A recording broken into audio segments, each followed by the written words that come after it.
In today's video, I'm going to teach you how to seamlessly integrate Gumloop automations onto your website using either an iframe or API calls. This process will not only enhance functionality but also provide a dynamic user experience.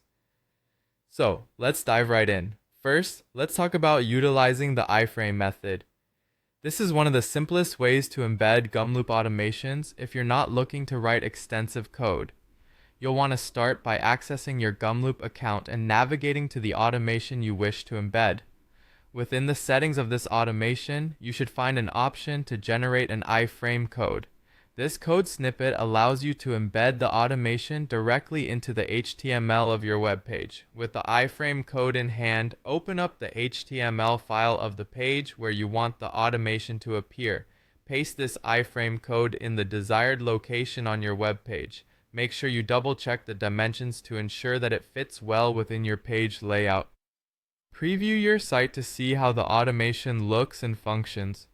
This is a crucial step because the iframe's responsiveness needs to be tested on various devices. Now that we've covered iframes, let's move on to API calls, which offer a more flexible integration but require a bit more technical understanding. Start by logging into your Gumloop account and accessing the developer settings. Here, you'll find the API documentation that provides all the necessary information, including authentication details and available endpoints. First, you'll need to set up an API key. This is used to authenticate your requests. Once you've generated an API key, keep it secure and accessible only to those who need it. More often than not, you'll be working with a development team or a back-end engineer for this part. Using the API documentation, identify the endpoints required for your particular automation. You'll use these endpoints to send requests from your server to Gumloop's servers. In your website's backend code, implement these API calls. You'll want to correctly handle the data returned from these calls to ensure the automation functions properly on your site. Testing is vital here as it helps you verify that data is being exchanged as expected between your site and Gumloop. Log levels can be very helpful in debugging early issues during this testing phase.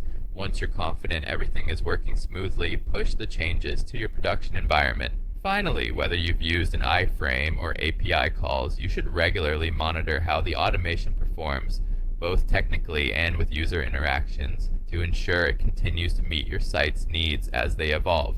That's all for our session today on embedding Gumloop automations on your website. Make sure to stay tuned for more insights and technical guidance in our upcoming videos.